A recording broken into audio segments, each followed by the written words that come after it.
Hey folks, and now we're going to be watching the video. It's called Anxiety, Stress, and Chest Pain. So watch and learn because this guy is going to explain to you about what is the anxiety, stress, and chest pain. So watch and learn.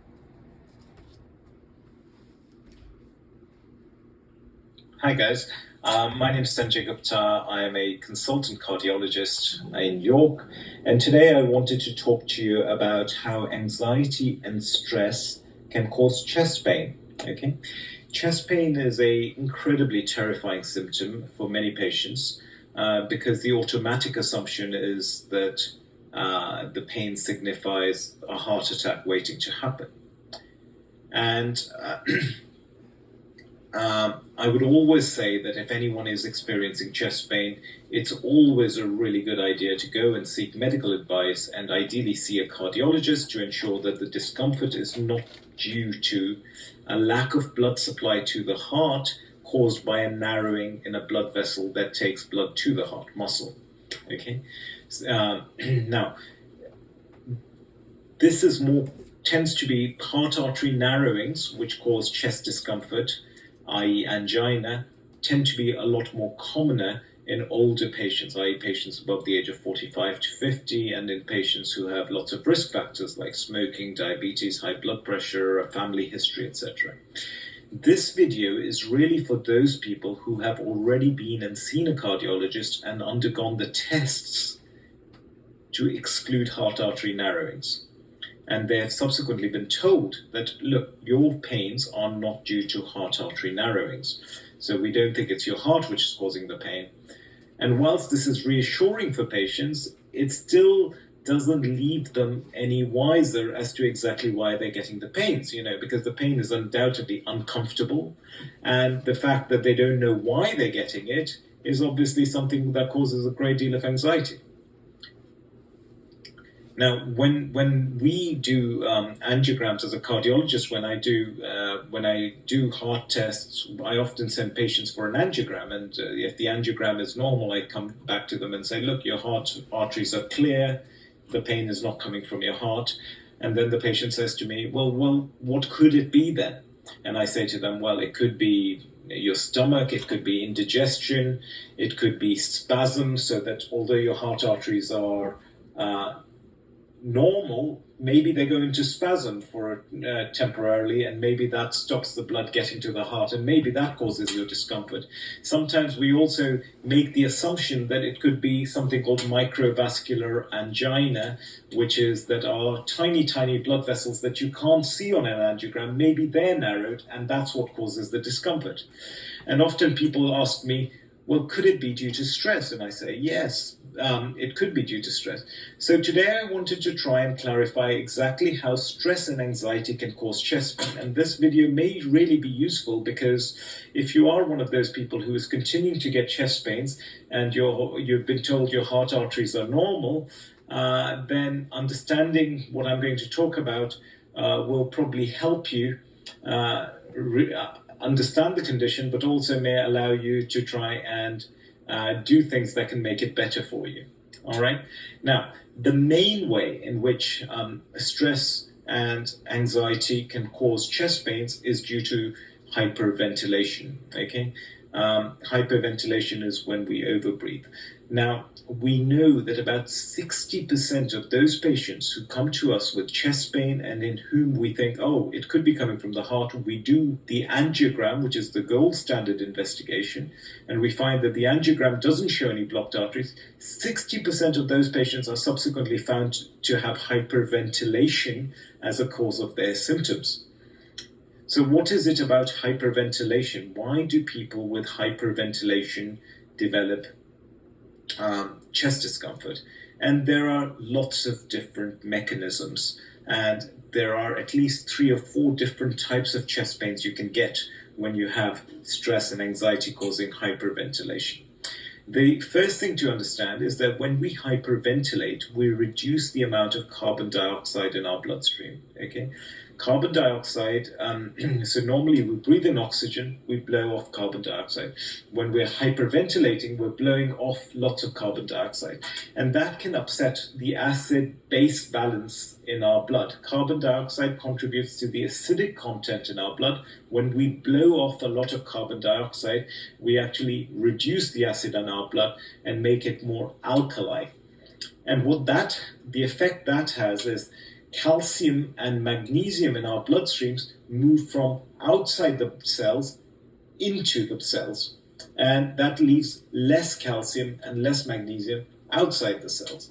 Now, when calcium moves from outside into the cells, it leaves less calcium outside, and that can result in pins and needles. So it is not uncommon for patients who have hyperventilation-induced chest pain to complain of pins and needles. Sometimes they can also complain of numbness around the mouth. Okay. The second thing to say is that when you get more calcium inside the cells, it can cause the blood vessels to tighten up, and it can actually cause spasm. All right. And we know that when you hyperventilate, in fact, the coronary arteries tend to constrict, and the blood supply to the heart gets less transiently, and that can also cause discomfort. And sometimes that discomfort can be indistinguishable from angina. People can often complain of heaviness or a tightness going down both arms, and that can be indistinguishable from angina. It is also worth knowing that when you're hyperventilating, you're increasing the amount of adrenaline in your body, and you can increase the amount of adrenaline in your body by up to 3 times. And adrenaline makes the heart beat harder. So a lot of people will then say, look, I'm getting this, and I also get this thumping, or my heart is thumping away, particularly if I'm lying on my left side, it hurts, and I feel tender on the left side of my chest, just where my bra was, for example, in women. So that's another mechanism. So there are 3 or 4 different types of discomfort that have been described. Okay, number 1, some people will complain of a mainly dull left-sided ache in the chest, and we think that happens because when you're hyperventilating, you're working the rib muscles, the intercostal muscles are working really hard. All right, and they can get tired, and when they get tired, they can cause discomfort, and that discomfort can be manifested as a left-sided pain just above the left breast over here, and that's a dull ache. Some people will describe a very sharp, transient, piercing or stabbing pain in the chest, and in those patients they often say, and I'm feeling my heart really thumping away because of all this adrenaline that is being released by the hyperventilation and the upset in the the acid-base balance in the blood.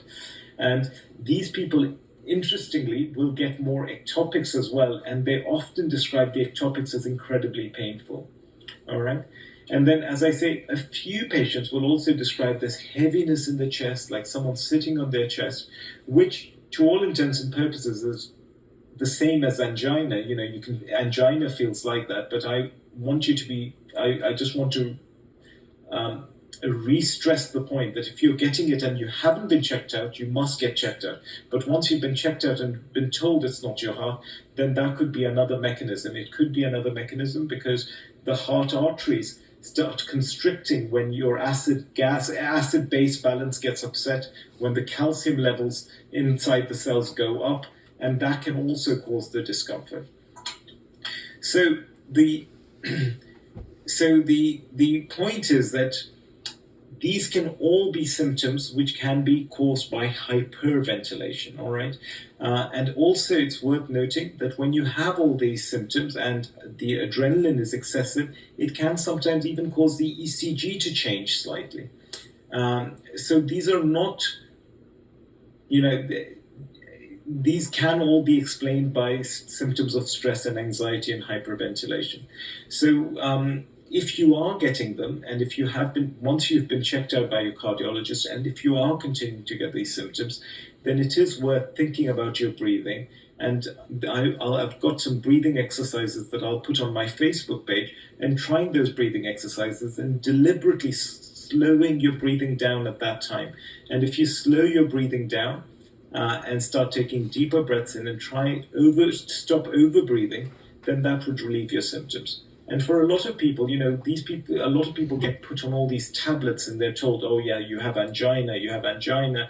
Well, if your heart arteries are not narrowed, then it's highly unlikely you have um, angina. It may well just be something like overbreathing or hyperventilation syndrome. And doing some regular breathing exercises will sort your problem out without you having to resort to medication. But as I say, please, please, please, if you haven't been checked out by a cardiologist, it's very important you get checked out first. Please do not feel falsely reassured by this video without being checked out first. But if you have been checked out, then this could possibly explain why you get the discomfort. So I'm going to try and put this paper on my Facebook page soon, and I'll try and find some breathing exercises and I'll put those on my Facebook page. And I hope this is useful to you. As always, I am incredibly grateful for every thing you say, everything you do for me.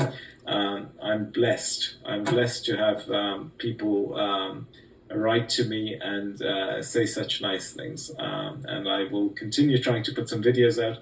Thank you so much. And if you get a chance, please do come by and visit my Facebook page and also visit my website, which is www.yorkcardiology.co.uk. And my email address is yourcardiology@gmail.com. I know a few of you have written to me and I haven't replied, but I promise I will soon. All right, all the best. Take care. Bye.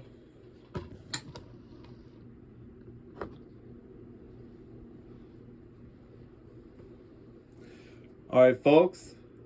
So At now, Marshalls, our buyers hustle every day to pause that for 1 second. All right, folks, and now he had explained it very good to you guys, and so his explanation is more better than mine's. So I just wanted to tell you this as well, but